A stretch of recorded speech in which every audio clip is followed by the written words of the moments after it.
Imagine a cold, quiet night. You're indoors, wrapped in warmth and the soft hum of ordinary life. Outside, winter is only an idea. But as you listen, I want you to picture somewhere far away, a lonely mountainside in the northern Urals, where the wind screams over white slopes, and where in 1959, 9 young people walked into a snowstorm and never came back.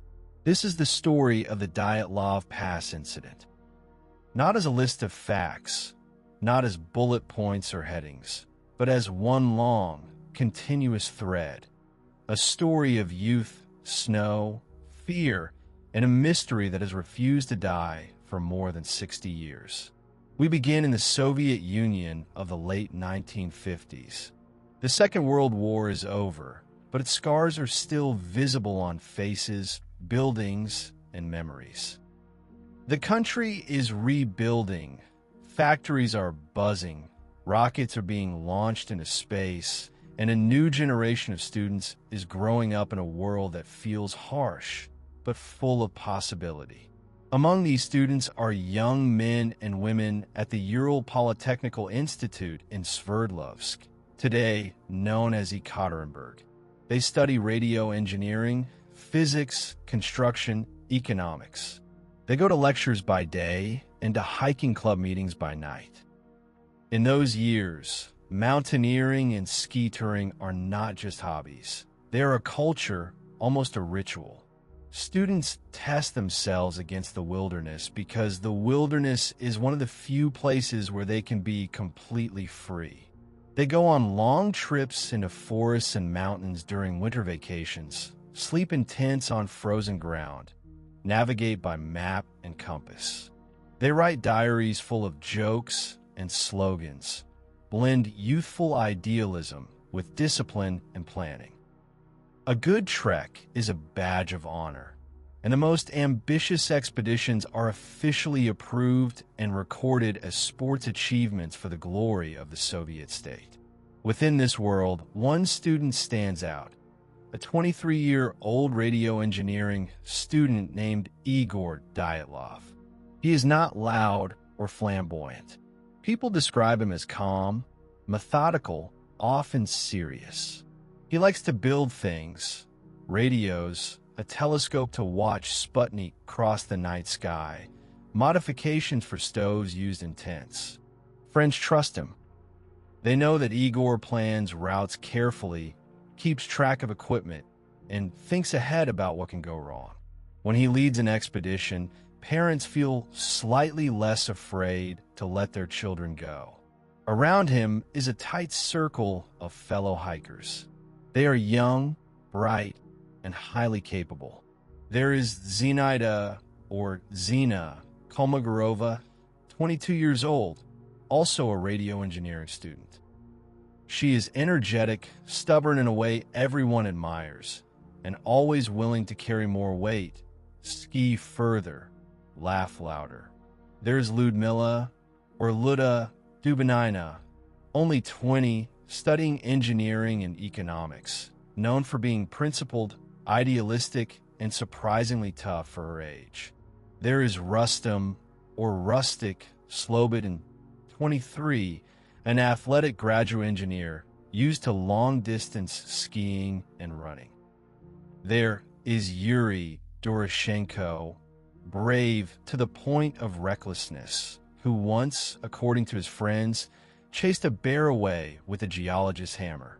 There is Yuri, or Georgy Krivonashenko, funny and beloved, who worked at the Mayak nuclear facility after a serious accident there, something that will later matter more than anyone expects. Alongside them are others. Alexander, called Sasha Kolevatov, a physics and nuclear engineering student, quiet, thoughtful, and experienced on the trail. Nikolai Thibault-Brignoles, athletic and charming, of partly French ancestry, with an easy smile and a strong body. And finally, the outlier, the one who seems to come from a different generation altogether, the 38-year-old instructor and war veteran, Semyon, or Alexander Zolotaryov. He is older, hardened by combat, and works as a physical education instructor. He joins the group shortly before departure, taking the place of another who drops out. To some, he is a reassuring presence, an older man with real-life experience in extreme conditions. To others who read the story decades later, his late addition will feel suspicious and will feed countless theories. But at the time, he is simply another hiker, another body on skis. There's also one more name in this story, Ural. He will become important not because he dies on the pass, but because he doesn't. At the time, he is simply part of the group, a friend, another student, another pair of skis in the snow. The plan they develop together is ambitious. They want to complete a winter ski expedition in the northern Urals, a journey of around 300 kilometers in harsh conditions, with temperatures that can plunge far below zero and winds that cut through clothes and skin. This route will be classified as a Category 3 hike, the most difficult level officially recognized. Successful completion will earn them certification, respect in the hiking community, and perhaps a line in a local newspaper praising their achievement in honor of the 21st Congress of the Communist Party. In those days, even mountain expeditions are tied symbolically to political events. Their target is Mount Otorten, a remote peak rising above taiga and tundra in a region used by the indigenous Mansi people.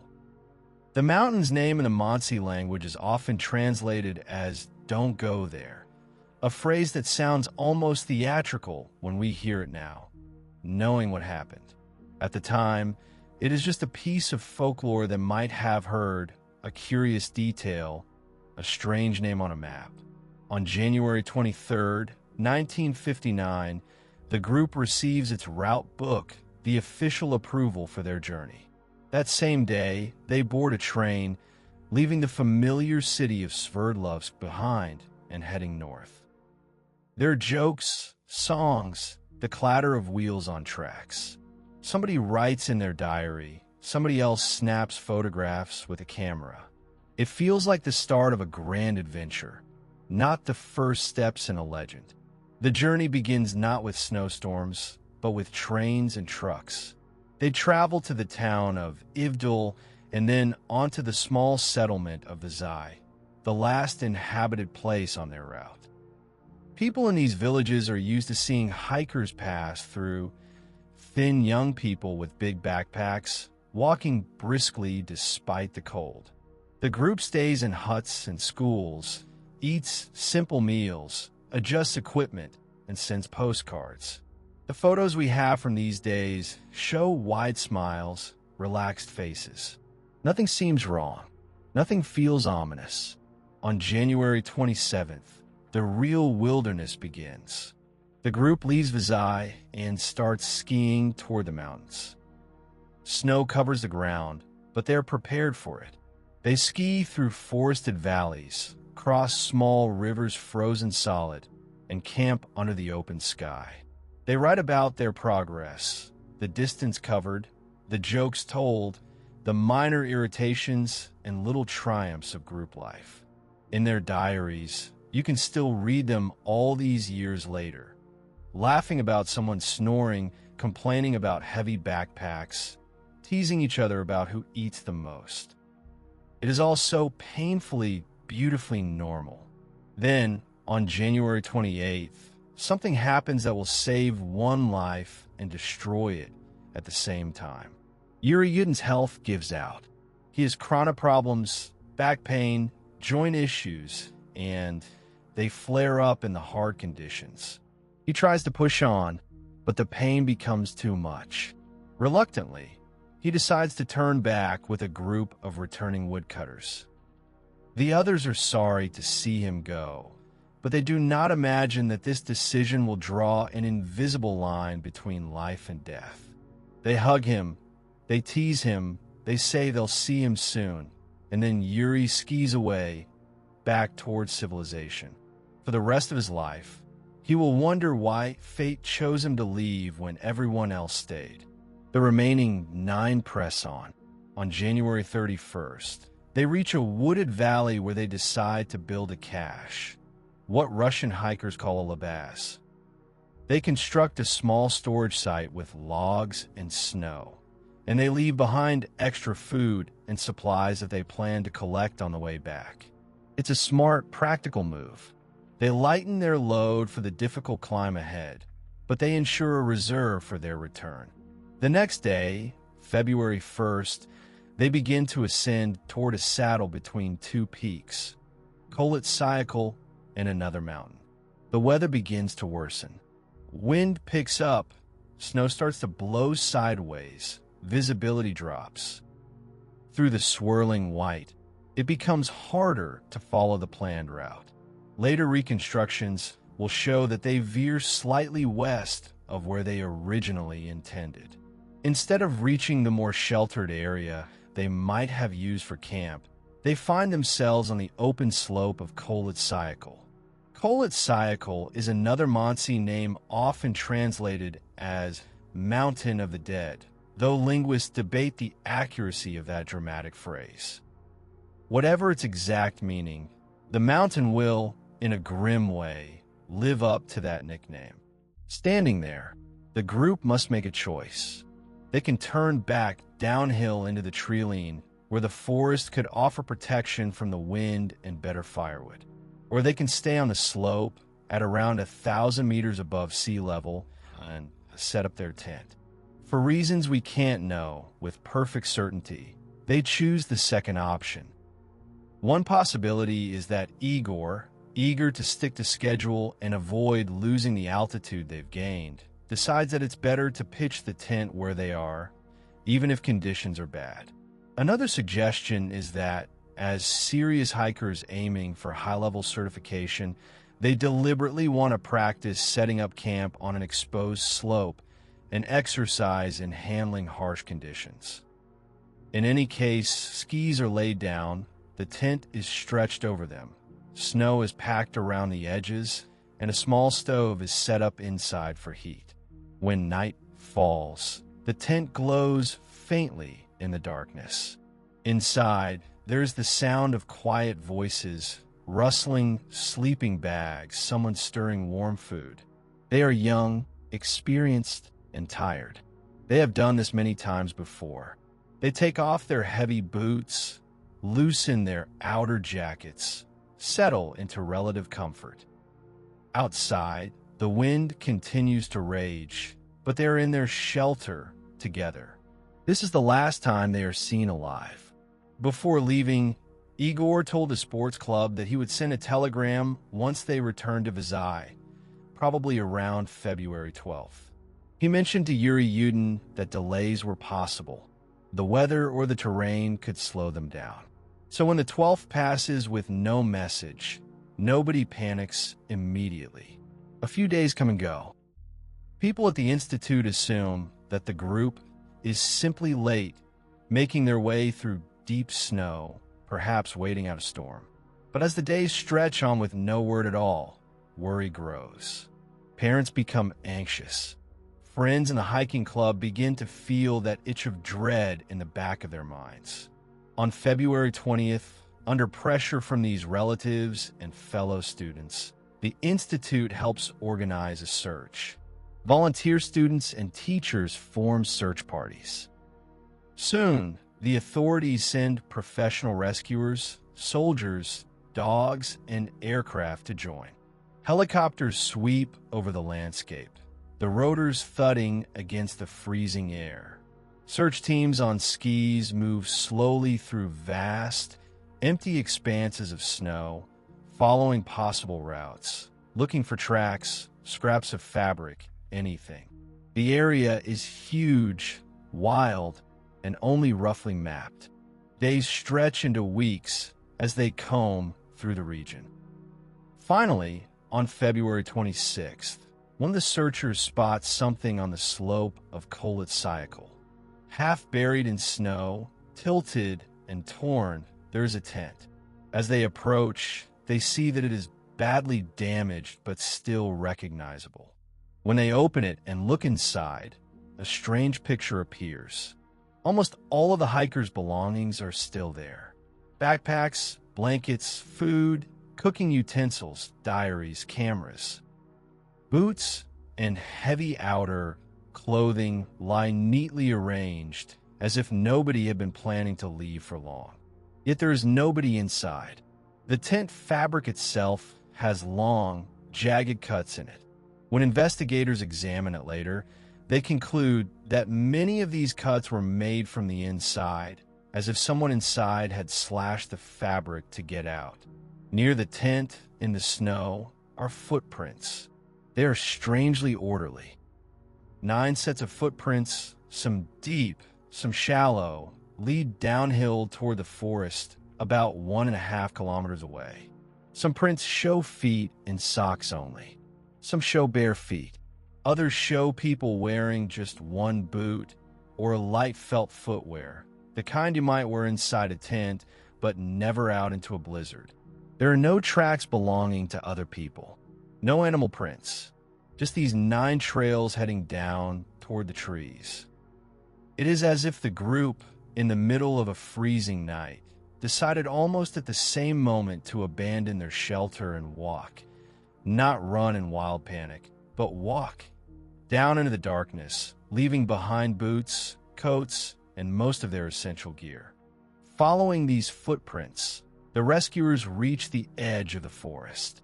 There, near a large Siberian cedar tree, they find the first 2 bodies, those of Yuri Doroshenko and Yuri Krivonyshenko.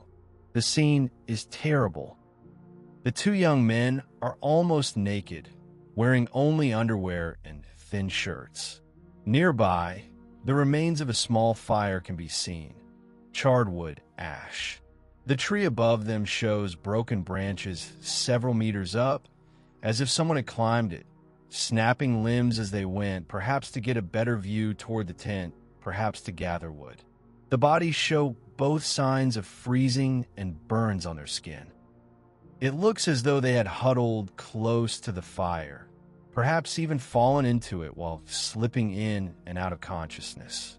In the brutal cold of that night, the little fire must have seemed like their only hope. Between the cedar tree and the tent, the searchers find 3 more bodies spaced out along the slope, as if they had been trying to walk or crawl back to the tent before collapsing. These are the bodies of Igor Dyatlov, Zina Kolmogorova, and Rustam Slobodin. Igor lies on his back, his face turned toward the direction of the tent. Zina is further along, closer to the tent than the others, as if she had pushed herself to take a few more desperate steps before the cold claimed her. Rustam lies with injuries to his head, including a cracked skull. However, at first, these injuries do not fully explain his death. Hypothermia still appears to be the primary cause. All 3 are wearing more clothing than the 2 found by the cedar tree, but still far from enough for temperatures that could easily drop to -20 or -30 degrees Celsius. It becomes clear that at some point after Doroshenko and Krivonyshenko died, the others took some of their clothing to help themselves survive. This grim but rational behavior, using the dead to help the living, has been seen in other freezing tragedies. It doesn't speak of madness. It speaks of desperate survival instincts still functioning as the cold slowly stripped away the rest. At this stage, 5 bodies have been found. 4 are still missing. Snow continues to fall. The search continues day after day into March, then April, and finally into May, when the thaw begins. As the snowpack melts, water cuts channels through it, revealing what has been hidden all winter.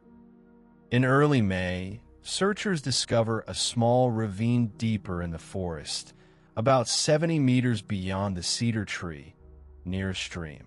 There, under several meters of dense, old snow, they find the remaining 4 hikers: Lyudmila Dubinina, Alexander Kolevatov, Nikolai Thibeaux-Brignoles, and Semyon Zolotaryov. These were dressed more warmly than some of the others, again confirming the theory that clothes were redistributed from the first to die to those who lived longer. But the state of their bodies raises even more disturbing questions. Nikolai's skull is severely damaged, with fractures that, according to the forensic expert, resemble the kind of trauma you'd expect from a serious car accident. Lyudmila and Semyon have multiple broken ribs and crushing injuries to the chest. Their ribs are shattered inward. Yet, strangely, the skin over these injuries is not torn open. There are no obvious external wounds that match the violence of the damage beneath. The doctor says that the force required to cause such injuries would have been enormous, comparable to that of a car crash or a violent impact from something large and heavy. On top of this, Lyudmila's body is missing her tongue, parts of her lips, and some of her soft facial tissue. One or more of the bodies is missing eyes. Eyebrows appear to be gone in one case. These details sound like something from a horror film, and they will haunt the public imagination for decades, fueling theories of torture, wild animals, or worse. But later forensic analysis will suggest an alternative.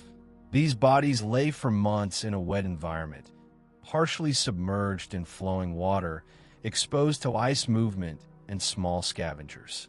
Soft tissues like tongues and eyes, unprotected by bone, are especially vulnerable to post-mortem damage. It is entirely possible that these injuries occurred after the hikers died, not because of any act of violence, but because of nature's slow and impartial work. Still, as the investigators in 1959 look at these bodies, they are faced with a baffling picture. 9 experienced hikers, no sign of other people nearby, a tent cut from the inside, a path of bare and lightly dressed footprints into the night. 5 bodies scattered between tent and tree, 2 by a fire, and 4 with horrible injuries in a ravine. The state opens a criminal inquest. A prosecutor named Lev Ivanov leads the investigation. Autopsies are performed. The searchers and anyone connected to the case are questioned. Locals, including members of the Mansi people who live and hunt in the area, provide testimony. Military units that participated in the search file their reports. The forensic doctors conclude that 6 of the hikers died primarily of hypothermia, while 3, those with the most severe internal injuries, died from trauma. There are no signs that they attacked each other, no evidence of a struggle between group members, no knife wounds or bullet holes. The only weapon is a single pocket knife found in the tent, used for normal camp tasks. Quickly, suspicions that the Mansi might have attacked the group are dismissed. There are no tracks besides the hikers' own footprints. The Mansi testified that they had no reason to harm the tourists. There is no history of such violence, and the nearest Mansi settlements are some distance away. The idea that a mysterious human attacker appeared and vanished without leaving any trace in fresh snow begins to look unlikely. Yet several details still puzzle everyone involved. Why, precisely, did they leave the tent in such a state of undress? Why cut it open from the inside rather than calmly unfastening the entrance? What caused the crushing injuries to those in the ravine? Why were traces of radiation found on some pieces of clothing, especially those belonging to Krivonyshenko and Dubinina? The radiation levels are not high enough to indicate some massive nuclear event on the mountain, but they are above normal. This is strange, unless you remember that Krivonyshenko once worked at a nuclear facility that had suffered a serious accident. It is possible that his clothes were contaminated earlier and simply carried that contamination onto the mountain. By May 1959, the authorities made a decision. The criminal case is closed. No specific human culprit has been found. In the official documents, the cause of the hikers' deaths is attributed to a formulation that will later become famous in its ambiguity. They died, the report says, as a result of a compelling natural force that they were unable to overcome. Files are archived. Some documents are restricted. The area around the pass is quietly closed to tourists for a few years. Officially, the matter is settled. Unofficially, it is anything but. Within the hiking community, in university corridors, and among local residents, the tragedy is discussed in whispers. People share stories of an avalanche, of secret military tests, of strange lights in the sky. None of these stories can be openly printed in newspapers in those years. The Soviet Union is not a place where you publicly accuse the state of hiding dangerous experiments or mishandling disasters. But behind closed doors and in private letters, speculation flourishes. As the decades pass, new generations grow up, and the political climate slowly changes. Censorship relaxes during the era of perestroika in the 1980s. More archival material becomes available. Former officials and witnesses feel freer to talk. Prosecutor Lev Ivanov himself publishes an article in 1990 in which he admits that his team never found a completely satisfactory explanation, and that certain lines of inquiry, such as reports of fireballs or glowing spheres in the sky around that time, were discouraged or downplayed by superiors. This admission gives life to another wave of speculation. Was there some kind of secret weapons test? Rocket failure? Parachute mines dropped from aircraft? Around the same time, an author named Anatoly Gushchin publishes a book that presents the Dyatlov case not as a tragic accident, but as a mystery heavily entangled with state secrecy. His work leans into the idea that the hikers might have stumbled into the path of classified military tests. Many later researchers criticized the book for being too speculative, but it does something important. It brings the Dyatlov Pass incident out of the shadows and into public consciousness. It stops being just a local legend and becomes a national and eventually international mystery. More documents are declassified. The diaries of the hikers, their photographs, and large portions of the original investigation files become accessible. Enthusiasts create websites, scan and upload pages, translate documents into other languages. They compare timestamps, decode handwritten notes, and examine every photo for clues. People travel to the pass itself, measuring slopes with modern instruments, assessing snow conditions, and trying to recreate the events step by step. As this community of researchers grows, theories multiply. Some remain grounded in physics and forensics. Others drift into the outer edges of imagination. One of the most straightforward theories is that of an avalanche. In this scenario, heavy snow built up above the tent, forming an unstable mass. At some point during the night, perhaps triggered by wind or the group's own cutting into the slope to anchor the tent, this mass shifted or slid down. The tent, in this picture, was struck or partially buried. Fearing they would be completely engulfed, the hikers grabbed what they could, cut their way out, and escaped down the slope. In the confusion, some were injured by the moving snow. Others, uninjured but underdressed, simply tried to survive. At first glance, though, this idea runs into some resistance.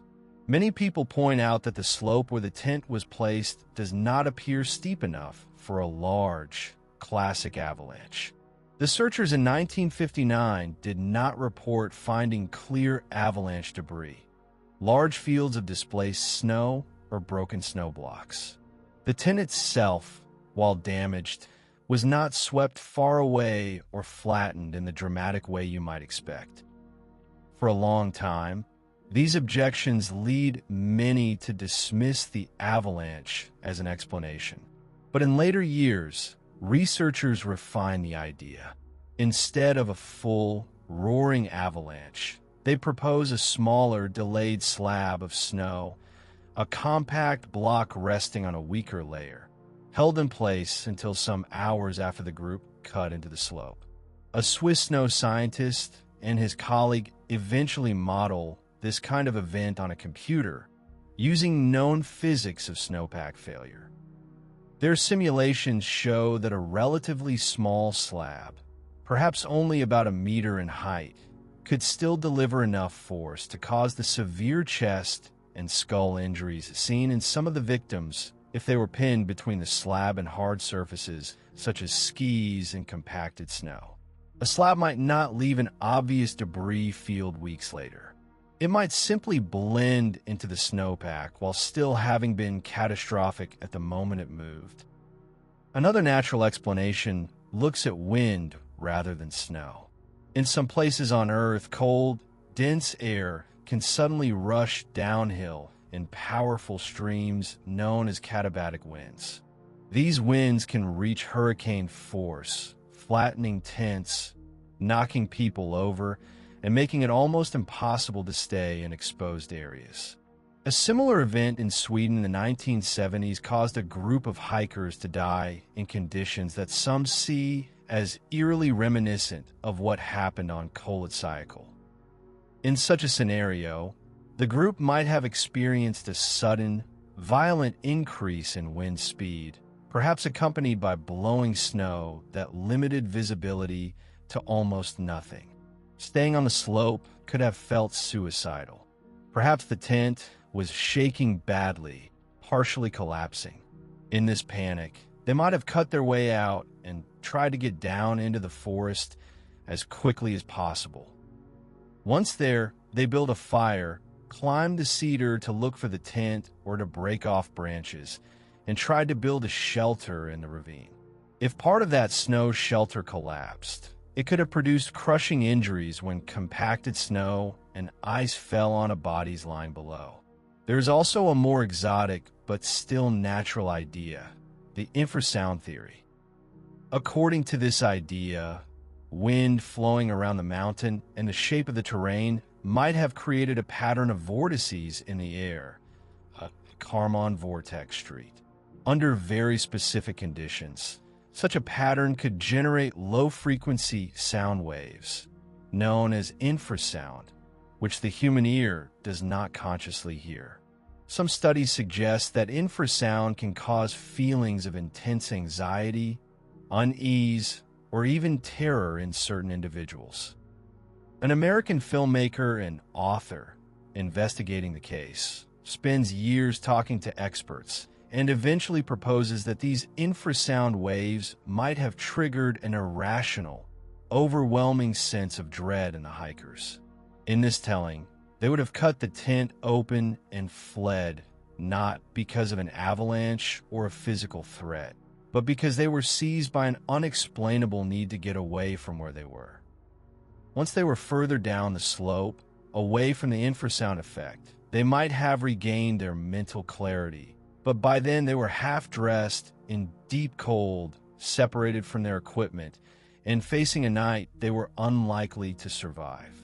Critics of the infrasound theory point out that it relies on a chain of uncertain assumptions about the exact weather and wind conditions that night and about human reaction to such subtle stimuli. But the theory has a certain eerie appeal because it explains the paradox of an experienced, disciplined group making what appears, at first glance, to be a totally irrational decision. However they left the tent, what happened next is consistent with many known cases of hypothermia. As body temperature drops, people become confused, clumsy, and disoriented. They make poor decisions. They may feel hot instead of cold and begin to remove clothing, a phenomenon known as paradoxical undressing. They might wander away from shelter, lie down believing they're curling up somewhere safe, and simply never get back up. In the Dyatlov case, the scattered state of clothing, the attempts at building a fire and a shelter, and the bodies frozen mid-movement all fit the tragic shape of death by cold. Not all theories are so gentle and natural. Some people look for human enemies. At first, some suspect the Mansi, the local indigenous group, perhaps offended by the hikers entering a sacred or restricted area. But the lack of footprints, the absence of weapon wounds, and the generally peaceful relationship between the Mansi and hikers in that region make this explanation hard to sustain. Others suggest escaped prisoners or criminals from labor camps might have found the tent. But again, there is no sign of other people at the scene. No stolen valuables, no typical marks of robbery or assault. The hikers' money, personal items, and cameras remain. A darker and more complex set of theories accuse the Soviet state itself. Perhaps, some say, the group accidentally stumbled into a zone where secret military weapons were being tested. Some declassified records show that parachute mines or other ordnance were tested in broad regions of the Urals at various times. A parachute mine detonates in the air, not on the ground. Its blast sends shock waves over a wide area, capable of causing internal injuries without necessarily leaving obvious external wounds. If such weapons were being tested near the pass that night, the hikers might have heard explosions, seen bright flashes in the sky, and felt the ground tremble. Some of the injuries, the broken ribs and skull fractures without corresponding tearing of the skin, could, in principle, resemble what might happen if a person were exposed to such a blast.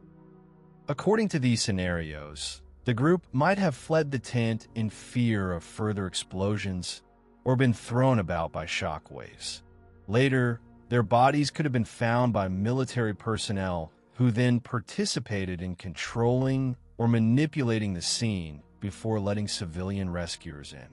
The radiation on clothing, in this view, points not to Mayak but to contact with something radioactive during an experiment. And the secrecy around certain documents, the strange lack of full transparency in the early years, is woven into a story of cover-up. As compelling as it sounds, this theory has its own problems. There is no hard proof that tests took place exactly there and then. There are no documented blast craters or fragments of weaponry found near the site.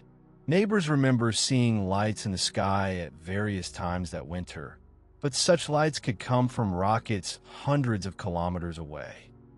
In fact, many rocket tests took place in the Soviet Union, and strange lights in the high atmosphere were relatively common. The radiation levels measured on the clothing are modest and not consistent with a major radiation burst happening at the camp. And again, the lack of any third-party footprints around the tent and bodies argues against extensive human activity there after the tragedy. Beyond natural, human, and military theories lies the realm of the paranormal and the fantastical. UFOs, aliens, a Yeti-like creature, portals to other dimensions, strange energies. Much of this grows from small seeds. A blurred photograph that looks like a glowing shape in the sky. Ivanov's mention of fireballs. A pamphlet written in jest by students years later, jokingly blaming Yeti. Once these seeds are planted, the fertile ground of the internet helps them grow into elaborate myths. But when you strip away the spooky lighting and dramatic music, there is no real evidence. No non-human footprints, no strange biological traces, no technology beyond what humans had in 1959. These stories are entertaining. They fuel horror movies and late-night conversations. But they do not hold up as serious explanations. Time moves on. The Soviet Union collapses and becomes the Russian Federation. The city of Sverdlovsk becomes Ekaterinburg. The young faces in the Dyatlov photographs remain the same, but everyone around them grows older. Black and white snapshots of smiling students holding skis become familiar images in books, documentaries, and on websites. A foundation is created in Ekaterinburg to preserve their memory and to study the incident. A small museum opens. Visitors can see replicas of the tent, copies of diaries, and personal items. In 2013, the survivor, Yuri, dies after a long life spent in the shadow of that winter. For decades, he had attended memorials, spoke to journalists, and revisited his memories of the group. He often said that he felt as though he should have died with them, as though some mistake had been made by fate. His guilt and grief never fully went away. In 2019, after years of lobbying by relatives and researchers, the Russian Prosecutor General's office reopens the investigation officially. However, they announced that they will only consider natural explanations. Foul play and criminal acts are ruled out from start. Investigators visit the site again, consult modern experts in avalanches, meteorology, and forensic science, and re-examine old records. Weather data suggests strong winds and heavy snow. Snow scientists discuss the likelihood of delayed slab release. Prosecutors hold press conferences. In the summer of 2020, they announced their conclusion. The most likely scenario is a slab avalanche that forced the group to flee the tent, followed by hypothermia and fatal injuries from either the initial slide or the collapse of a snow shelter in the ravine. They emphasized that the group did not act foolishly, but faced an unpredictable natural event. Their phrase is no longer a compelling natural force in vague terms, but a more specific description of that force: unstable snow, wind, and cold. Not everyone accepts this. Some Russian enthusiasts and family members feel that the authorities have simply wrapped the old mystery in new technical language without addressing all the anomalies. They question whether the weather was truly so extreme. They point to the radiation. They argue about the exact angle of the slope, the absence of obvious avalanche debris. They accuse the state of once again choosing the most convenient explanation. Around the same time, the Swiss avalanche study appears in a scientific journal, and international media pick it up. Beautiful computer graphics show small slabs breaking loose. Journalists write headlines suggesting that the mystery has finally been solved. The truth is more subtle. In science, explanations are often expressed in probabilities, not certainties. The slab avalanche model does not prove beyond any doubt what happened, but it makes a particular scenario more plausible. It shows that the physics of snow can produce the kind of injuries seen on that mountain with surprising ease. It chips away at the sense that something utterly impossible occurred. While scientists and enthusiasts argue, the story of Dyatlov Pass spreads into popular culture. Books appear in multiple languages, each with its own angle. Some focus on careful reconstruction and interviews with living witnesses. Others dive deep into conspiracy. One American author, after journeying to the pass himself, writes a book that blends travelogue, science, and personal reflection. A British author pens a more speculative work, exploring military scenarios and even tracing the story across continents. Russian authors publish novels that mix fiction and documentary, weaving the hiker's real diaries into imagined scenes.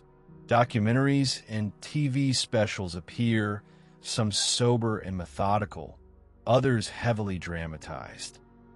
A Russian miniseries turns the story into a brooding, atmospheric drama, interlacing timelines and hinting at supernatural elements.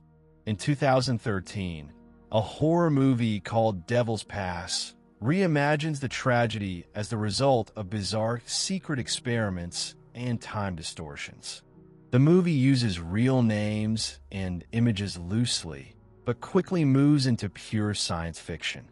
It is not accurate, but it is proof of how deeply the Dyatlov story has penetrated modern imagination. Video games join in.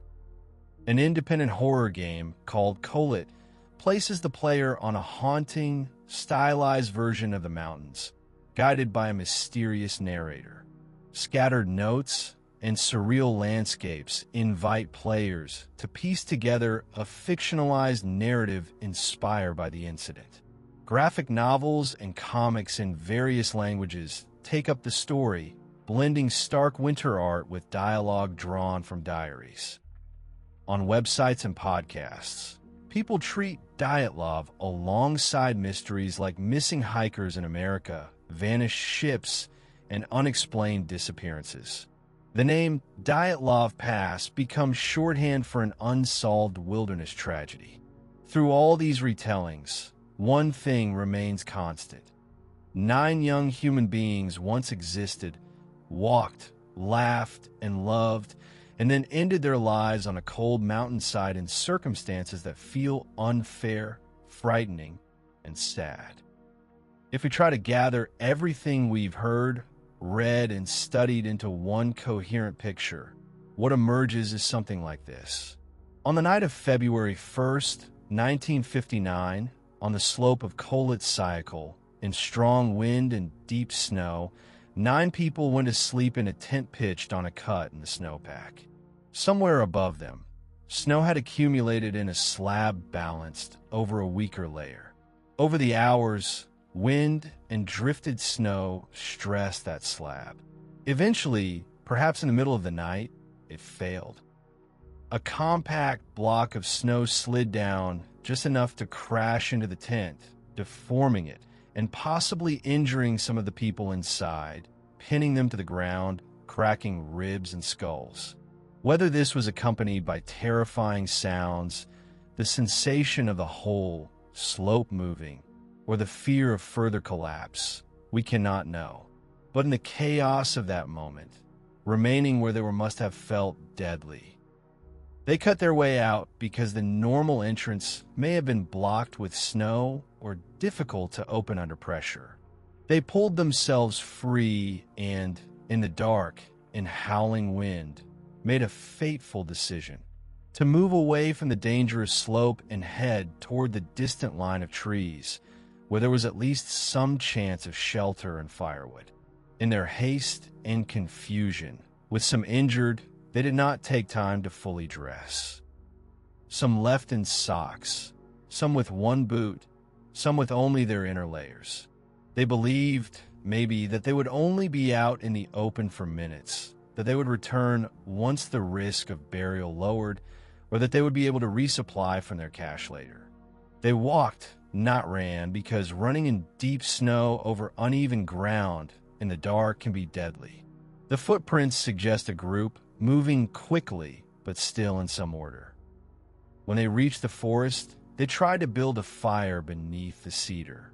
2 of them, Yuri and Yuri, stayed closest to the flames. Perhaps others climbed the tree, breaking branches to improve visibility or to gather more wood. The cold, however, was brutal. Those 2, with the least clothing, succumbed first, their bodies showing signs of both burning and freezing. The survivors scavenged their clothes, dressing themselves in whatever layers they could. Igor, Zina, and Rustam attempted to return to the tent. Maybe they thought they could restore the shelter, dig out supplies, or at least retrieve sleeping bags and proper boots. But the way back was long and steep. The temperature, driven down by wind chill, was lethal. Visibility might have been poor. One by one, they fell and died, their last moments frozen in the poses in which searchers later found them. The remaining 4 in the forest decided to build a more substantial shelter using snow. They moved into the ravine, where the snow lay deep and the wind was somewhat less severe. There, they may have dug a niche or a snow cave into the drift over the small stream. At some point, the roof of the shelter or the ledge of snow above it collapsed under its own weight. Those beneath or partially beneath it were crushed by heavy snow and ice, causing the massive chest and skull injuries seen during autopsies. Once injured, in these conditions, with broken ribs, severe internal damage, and freezing temperatures, survival would have been almost impossible. After they died, their bodies lay there for weeks, then months. Melting snow and flowing water gradually degraded soft tissues and carried away tongues and eyes. By the time searchers dug them out in May, they no longer looked like they had in February. Details that would later seem sinister were, in reality, the ordinary, if deeply disturbing, markers of a body left for months in nature's hands.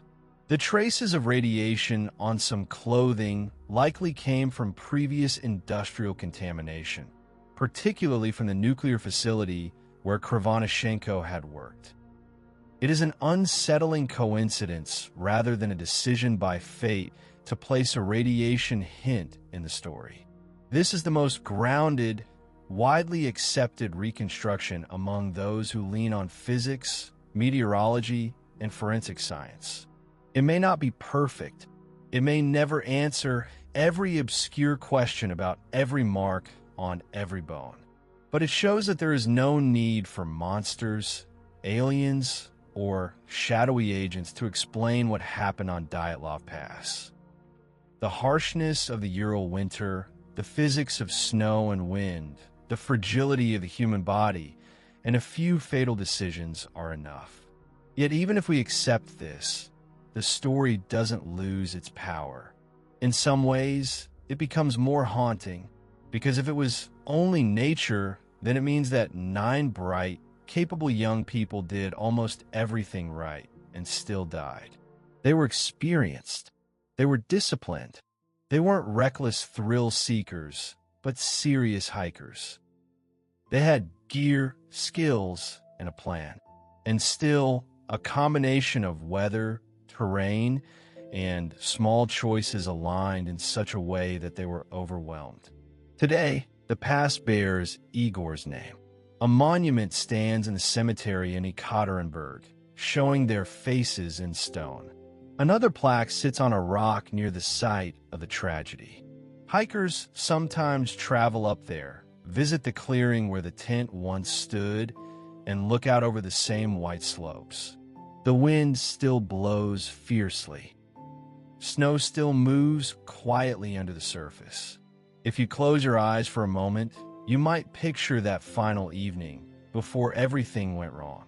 The tent lit from inside, someone carefully adjusting the homemade stove, someone else scribbling a final notebook entry by flashlight, Zena laughing at a joke from Yuri, Igor checking the map one last time before putting it aside, boots set near the entrance drying, outside, night falling over the mountain. Inside, a fragile bubble of warmth and camaraderie. No one in that tent knew they were about to become names on a monument, faces on black and white pictures that would travel around the world, characters in books, in games, in songs, in hushed late-night conversations. They were simply 9 friends on a winter expedition doing what they loved.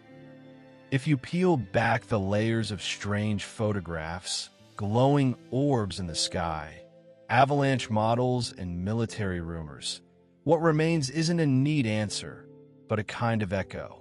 The Dyatlov Pass incident is unsettling not because it's impossible to explain, but because every explanation still leaves one small, stubborn corner in shadow. A slab of snow can account for injuries. Katabatic winds can account for fear. Cold can account for everything else. And yet the scene on that mountain still feels wrong in a way that logic doesn't fully quiet. Maybe that's why the story has survived for so long. It sits exactly on the edge where the rational world starts to fray. 9 capable hikers making a choice that still feels uncharacteristic, a silent campsite that should not have been silent, a chain of events that is almost ordinary, except that it isn't. And in that narrow gap between what the evidence suggests and what still refuses to settle, people keep asking the same question that first echoed through those frozen slopes in 1959. What exactly killed these brave Russian hikers on that lonely winter night? Perhaps the one true answer will forever remain under the deep, freezing blanket of snow in the Ural Mountains. I wish you a warm good night.